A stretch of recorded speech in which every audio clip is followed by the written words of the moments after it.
Daktari mtarajiwa wa journalism lakini na theolojia. Karibu sana, nimekuona kwenye miaka 20 ya utumishi wa Bernard Jo Malema. Katika pita yako umewahi kukutana na mtumishi aliyefanya sherehe ya kutimiza miaka kadhaa ya utumishi? Kwa kweli ni jambo ambalo limekuwa jipya, na sio tu kwamba ni jipya, ila kumshukuru Mungu ni kibiblia.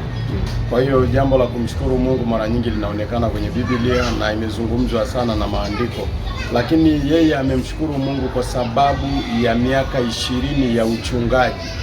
Kwa hiyo imekuwa ni jambo jingine ambalo sio kila mchungaji anafanya hivyo, lakini wengine wanashukuru Mungu kwa sababu ya miaka kadhaa ya kuanza huduma, miaka kadhaa ya kufanya kazi ya Mungu, miaka kadhaa ya ndoa labda, lakini huyu amefanya miaka 20 ya kuwekewa mikono ya kuwa mchungaji. Kwa hiyo inaonekana ni jambo ambalo linavutia hisia ya watu wengi, lakini pia linaleta darasa kwa watu wengine kwamba tunayo sababu ya kumshukuru Mungu katika kila jambo ambalo linatokea kwenye maisha yetu. Kwa hiyo pia nimekutana na watu mbalimbali, wachungaji, maaskofu, mitume, manabii, wakizungumzia na wao, na Mungu amewatumia kwa viwango vipi.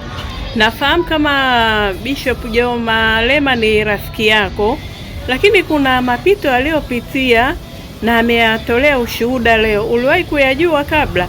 Kama ile mapafu, ni mapafu ama nini ile? Kwa kweli ni mtu wa rafiki yangu, lakini pia ni wa karibu kwenye familia, lakini pia mambo mengi ambayo amepitia Mungu amemvusha, na pia tulikuwa tukipeana taarifa, tukijulishana kwamba kuna hiki imetokea, kuna jambo hili linaendelea, na pia tunamshukuru Mungu pamoja na tunamuomba Mungu, na Mungu amemfanya na Mungu amemjibu, na ndio maana alikuwa akisema kwamba pia bado mkono wa Mungu haujampungukia. Inakuwaje mchungaji anapewa sumu na inakuwa kwenye mazingira gani? Kwa sababu yeye pale alizungumzia hiyo. Yeye alipewa madhabahuni, tuseme kwenye maiki, ndio alivyotokea. Kwa hiyo kuna namna nyingi. Unajua shetani akitaka kumwataka mtu hasa katika huduma anatumia njia mbalimbali.